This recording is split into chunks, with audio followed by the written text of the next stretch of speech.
Bismillahirrahmanirrahim.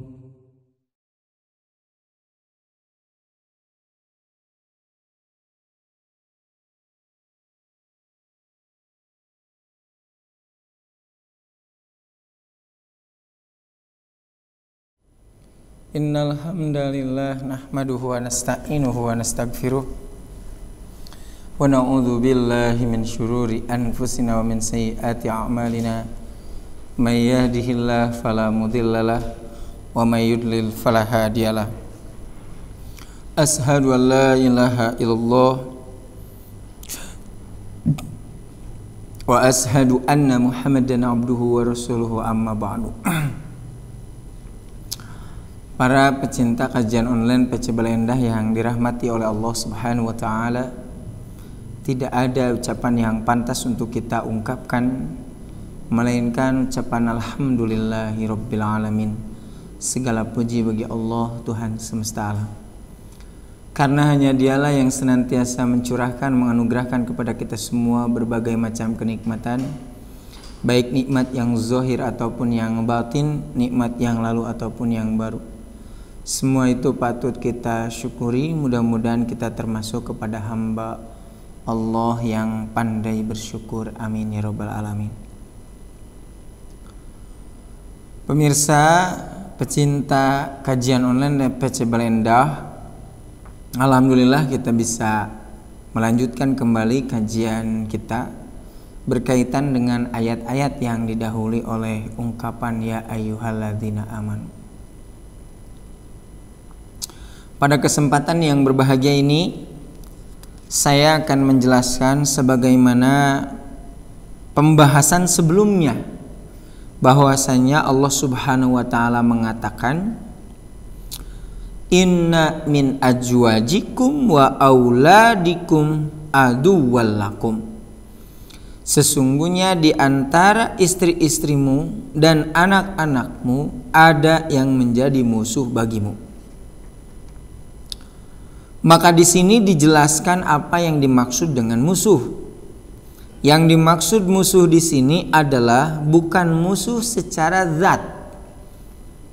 Jadi pasangan kalian, keturunan kalian bukan musuh secara zatnya.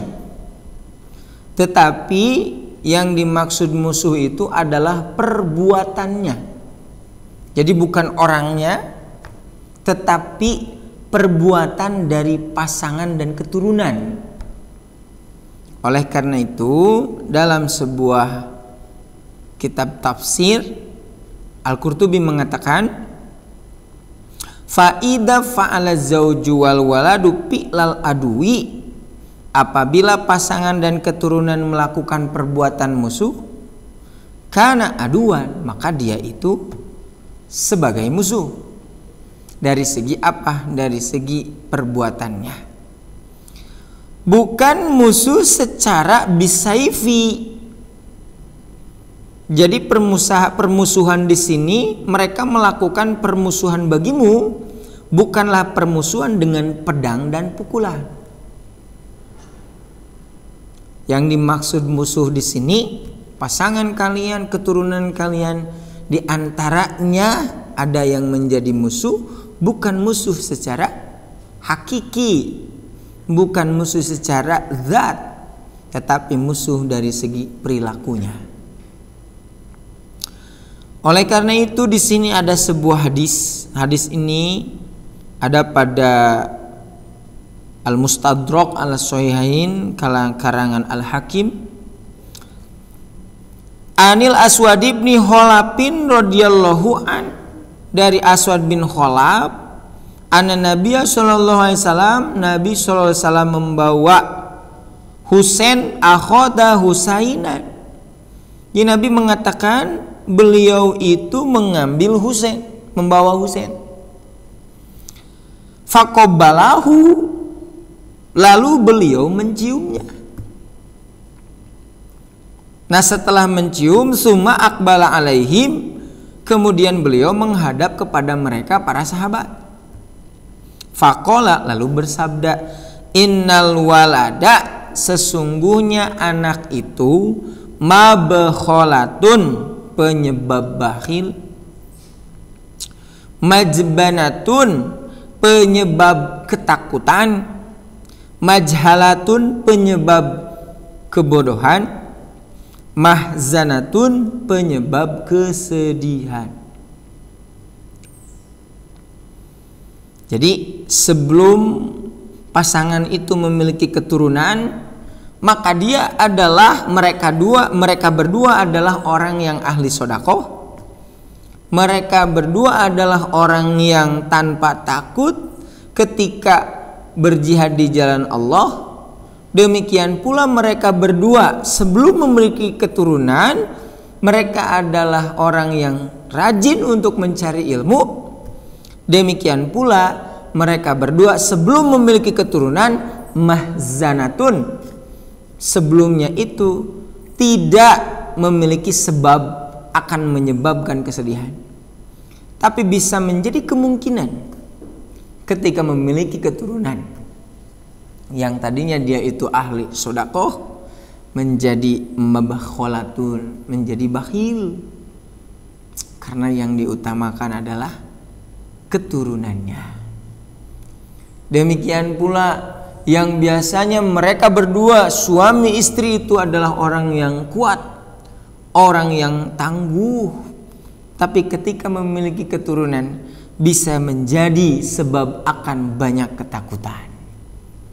Demikian pula majhalatun, penyebab kebodohan, yang tadinya suami istri tersebut rajin untuk mencari ilmu, menghadiri kajian-kajian, menghadiri majelis taklim, tidak menutup kemungkinan ketika memiliki keturunan, maka menjadi penyebab akan terhentinya mencari ilmu. Inilah yang disebut dengan majhalatun.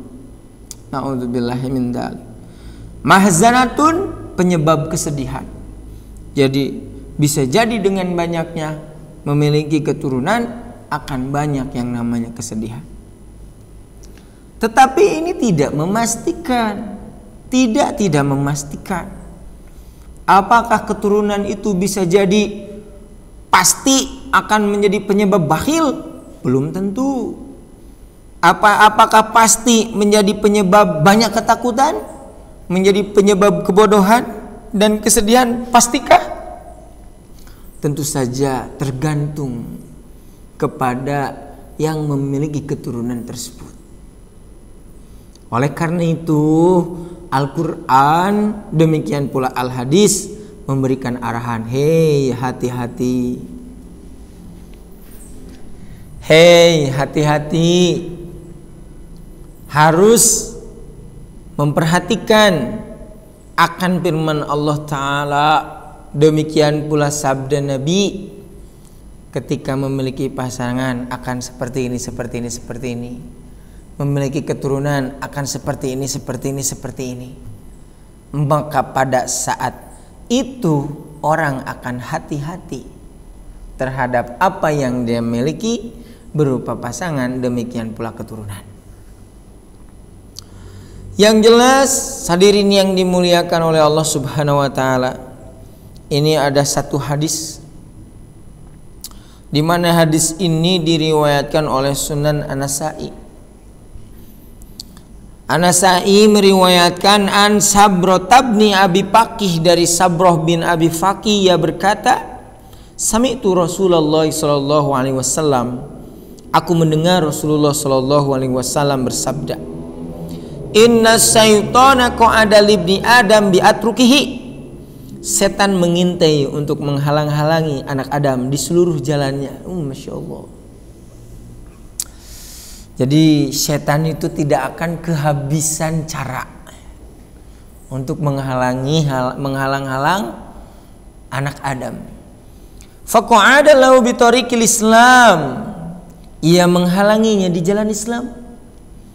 Faqala tuslimu wa tadaru dinaka wa dina abaika wa abai abika fa'asahu. Lalu berkata, apakah engkau masuk Islam dan meninggalkan agamamu, agama bapakmu dan agama bapak-bapakmu? Kemudian orang tersebut menentangnya dan masuk Islam. Jadi dari awal ketika orang ingin memeluk agama Islam, maka pada saat itu setan akan senantiasa menggoda. Apakah engkau akan masuk Islam? Meninggalkan agamamu, agama bapak-bapakmu?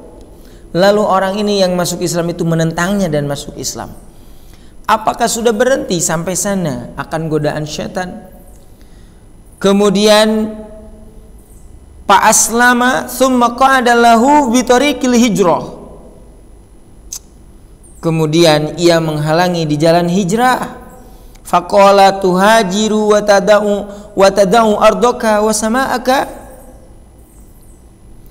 Apakah engkau akan berhijrah dan meninggalkan bumi dan langitmu? Wa innama masalul muhajiri kamasalil parosi fittiwali. Sesungguhnya permisalan orang yang berhijrah seperti kuda yang dikendalikan tali kusir. Lalu orang tersebut tuhajiru, orang tersebut fa'asohu. Jadi meskipun digoda oleh setan, jangan engkau hijrah, engkau akan meninggalkan bumi kamu, demikian pula meninggalkan langitmu. Sampai setan mengatakan orang yang berhijrah itu seperti halnya kuda yang akan memiliki tali kusir yang akan senantiasa dikendalikan. Lalu orang tersebut fa'asohu fahajaru, orang tersebut menentangnya, demikian pula berhijrah. Apakah beres sampai sana ujian godaan daripada syaitan? Tidak. Tsumma qa'ada lahu bi tariqil jihad. Kemudian setan duduk menantinya di jalan jihad. Faqala, lalu berkata, tujahidu fahuwa jahdun nafsi wal mali fatuqatilu fatuktalu patun kahul mar'ah wa yuksamul mal.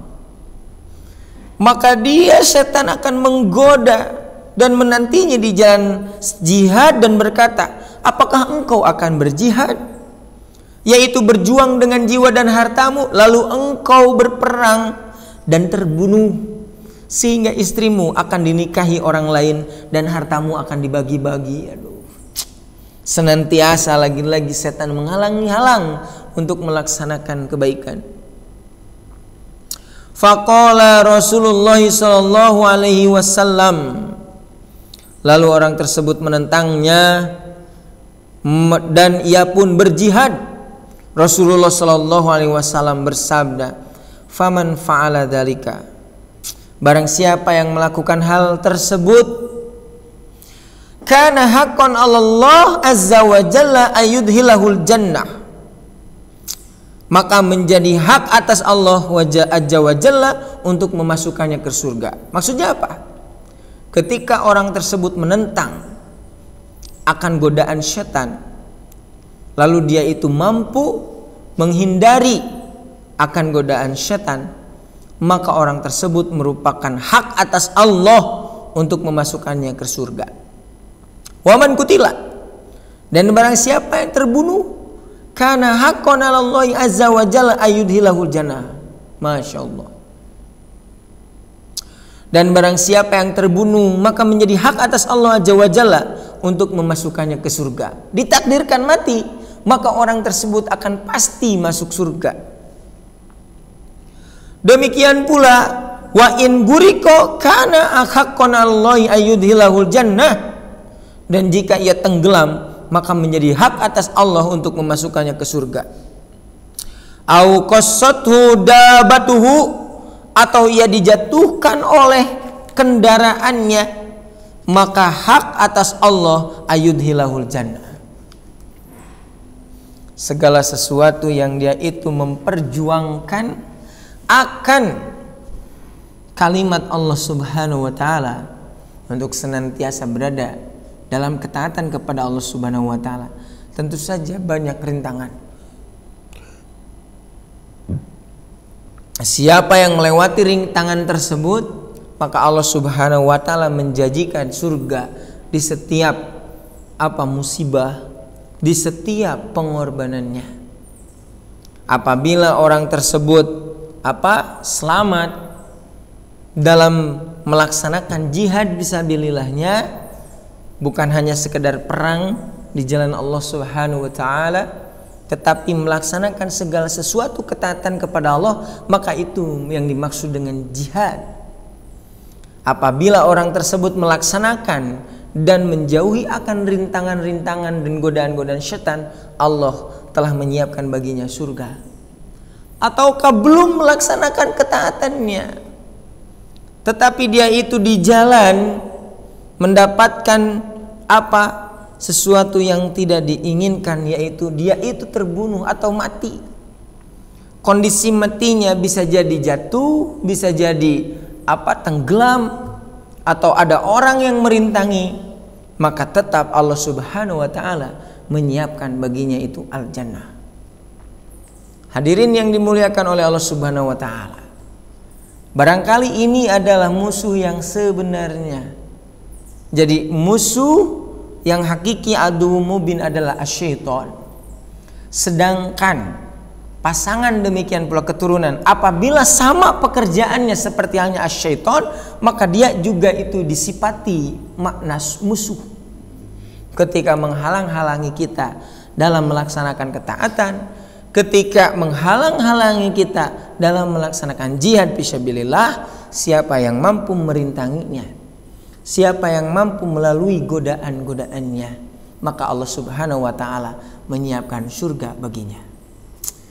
Barangkali itu saja yang bisa disampaikan. Mudah-mudahan ini menjadi pelajaran bagi kita semua bagaimana menyikapi apabila di antara pasangan kita, demikian pula keturunan kita itu ada yang menjadi musuh bagi kita. Demikian aku qauli hadza wa astaghfirullah li wa lakum. Assalamualaikum warahmatullahi wabarakatuh.